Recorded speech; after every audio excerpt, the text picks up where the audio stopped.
কিন্তু এই জায়গায় আমরা দেখতে পেয়েছি যে শুভাশিস বাবু, একদিকে যখন দাবি করা হচ্ছে যে এই যে ইরান ইসরায়েলের এই যে সংঘাত, তার মাঝে আমেরিকা, মার্কিন প্রেসিডেন্ট ডোনাল্ড ট্রাম্প তিনি সমাজ মাধ্যমে একটা দাবি করে দিলেন যে এই দুটি দেশের মধ্যে যে সংঘাত বা যুদ্ধ এক প্রকার সেটাতে সংঘর্ষ বিরতি হচ্ছে বা যুদ্ধ বিরতি হচ্ছে। কিন্তু তাহলে সেই দাবিতে এখনো যদিও ইরান ইসরায়েল কেউই সহমত জানায়নি, পাল্টা ইরান থেকে একটা ইঙ্গিত মিলেছে ইসরায়েল যদি হামলা না চালায় তাহলে তারাও পাল্টা কোনো প্রতিক্রিয়া করবে না। এখন সেটা কি এই যুদ্ধবিরতি ইঙ্গিত কিনা সেটা এখনো স্পষ্ট নয়। তবে এইটাই যদি হয়ে থাকে তাহলে সেটা আগে কেন করা গেল না? তাহলে আমেরিকাকে কেন পাল্টা আগে হামলা চালাতে হলো ইরানে গিয়ে? দেখুন, প্রথম কথাটা হচ্ছে ইরান বলুক ইসরায়েল বলুন, ইরান কোনো ছোট দেশ না, ইরান কোনো ছোট মিলিটারি পাওয়ার নয়। ইরান নিজেও একটা ব্রিক্সের মেম্বার। ইরান অনেক পাওয়ারফুল একটা দেশ এবং অনেক বৃহত্তম তার ইতিহাস, তার কালচারাল ইতিহাস, তার এক্সিস্টেন্সিয়াল ইতিহাস এবং তার মিলিটারি স্ট্রেংথ এবং ডেন্সিটিও সম্ভবত মিডল ইস্টের মধ্যে সব থেকে বৃহৎ।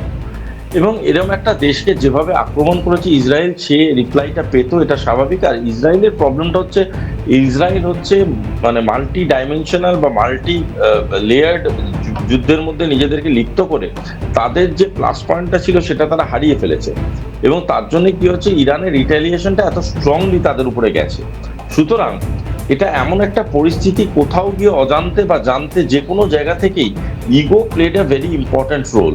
এবং আজকে দুই দেশই বুঝতে পেরেছে যে তাদের ইকোনমিক লসেস হচ্ছে এবং তাদের ফিজিক্যাল লসেস হচ্ছে, তাদের এস্টাবলিশমেন্ট ওয়াইজ লসেস হচ্ছে এবং ইনস্টলমেন্টসগুলো খুব বাজেভাবে ইনস্টলেশনসগুলোকে নষ্ট করা হচ্ছে।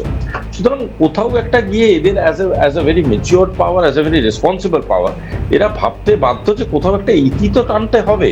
এবারে এই ইতি টানার জন্যে তারা হয়তো বিভিন্ন মেথড ছিল, কিন্তু ইরানের মনের ভিতরে একটা খচকা লেগেই ছিল যে আমেরিকা কেন ইন্টারভিন করলো। তার জবাব হিসাবেই Iran exactly same number of বোমগুলো মেরেছে, যেখানে মিসাইলস গুলো মেরেছে যেগুলো আমেরিকা অ্যাটাক গুলো করেছিল, সেই জায়গাগুলো থেকে সেম নাম্বার অফ মিসাইলস মেরে এসছে। যদিও তার গতি প্রকৃতিটা আলাদা ছিল, তবুও মেরে এসছে। এবং মেরে এসে হতে পারে কোথাও একটা গিয়ে সাইকোলজিক্যালি ভেবেছে লেটস পুল অফ ইট, মানে এখানে এসে একটা ইতি টানা যাক।